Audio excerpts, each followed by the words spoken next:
Tama na po muna.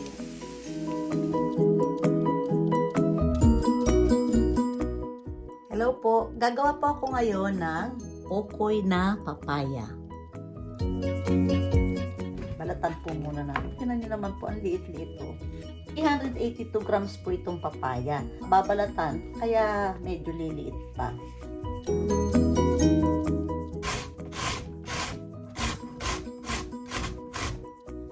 Yan po. Yung carrots, kalahati lang. 1/2 teaspoon salt. Ayan. Sibuyas. Mga 2 tangkay po na sibuyas ang ihalo po ninyo. Diretso po na rin. Pipinuhin po natin. Ayan. Bawang. Pipigain lang po natin. Pigay nyo pong mabuti.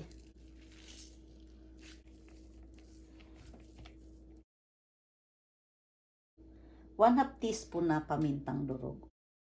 Chicken powder, 1 teaspoon. 2.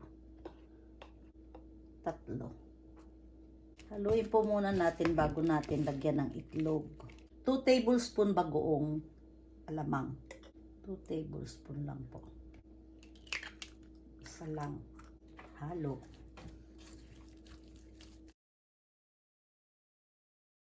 Maglalagay pa po ako dito ng harina. 2 tablespoon rice flour.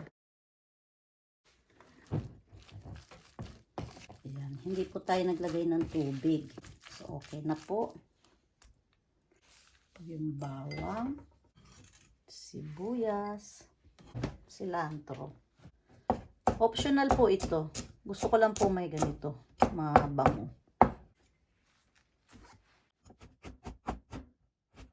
Sili.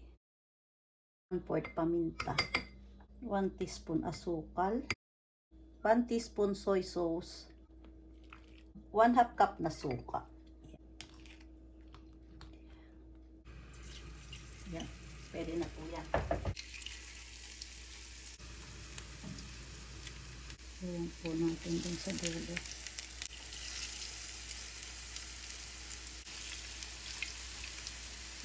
Huwag nyo po ganong pipisatin.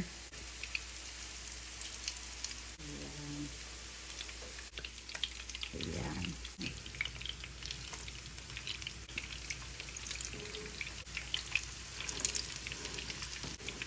Hindi po siya crunchy. Pero malagkit po yung texture.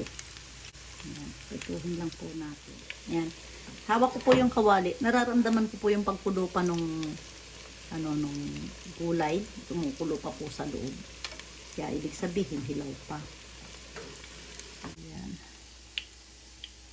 Kuhanin po natin.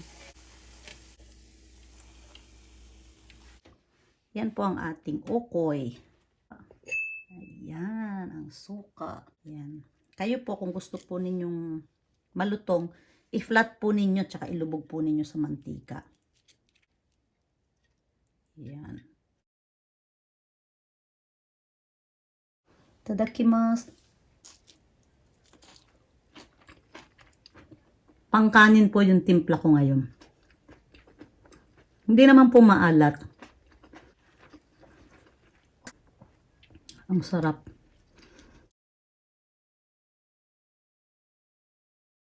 Thank you for watching po. Try nyo rin po ito.